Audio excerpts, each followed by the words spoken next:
વિનંતી કરવા માગીએ છીએ કે યુસીસીની જે કમિટી છે તેને બરખાસ્ત કરવામાં આવે। યુસીસી જે છે તે અમારા આર્ટિકલ 25નું ઉલ્લંઘન કરે છે, કારણ કે આર્ટિકલ 25 અમને ધાર્મિક સ્વતંત્રતાનો અધિકાર આપે છે અને જેમાં જે અમારી જે માન્યતાઓ છે દરેક વ્યક્તિને પોતાના ધર્મ પ્રમાણે ધાર્મિક માન્યતાઓ પ્રમાણે અનુસરવાનો અધિકાર આપે છે। પણ જ્યારે યુસીસી આવશે તો અમે જે 1400 વર્ષથી અમારા જે કોરાનના જે કાનૂન છે, અમારા જે શરિયતના કાનૂન છે તેની સાથે ટકરાવની સ્થિતિ ઊભી થશે।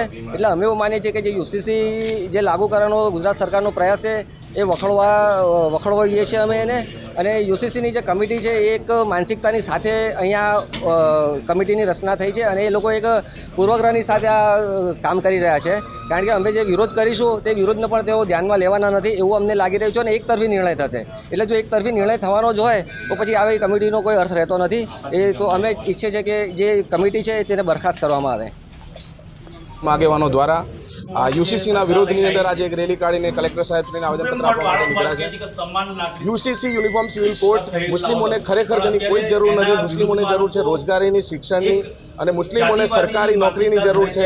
મુસ્લિમોને આવા હક અધિકારો તમે આપો, અમારે યુસીસીની કોઈ જરૂર નથી। યુસીસી દ્વારા સીધો કુરાન અને શરિયત સાથે સીધો ટકરાવ થશે અને એ ટકરાવથી અમારા મૂળભૂત અધિકારો, અમારી સંસ્કૃતિઓને ખતરો ઊભો થાય તેવી તે વસ્તુ પેદા થઈ ગઈ છે।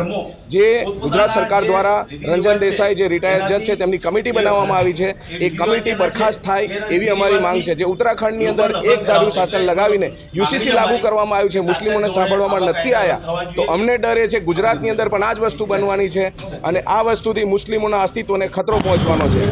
એક કરીને મુસ્લિમો પર વાર થઈ રહ્યા છે, પ્રહારો થઈ રહ્યા છે, સંવિધાનને બદલવામાં આવી રહ્યું છે। તો એના વિરોધની અંદર આજે અમે યુસીસીની અંદર ગુજરાત સરકારને ખાસ કરીને ભારત સરકારના કાન ખોલવા માટે આજે અમે આવેદનપત્ર આપવા માટે નીકળ્યા છે। મુસ્લિમ સમાજના હું શાહિદ મંસૂરી, ગુજરાત પ્રદેશ ઉપપ્રમુખ, ઓલ ઇન્ડિયા મજલિસ માનવું છે કે અમે કલેક્ટરના માધ્યમથી ગુજરાતના મુખ્યમંત્રીને એક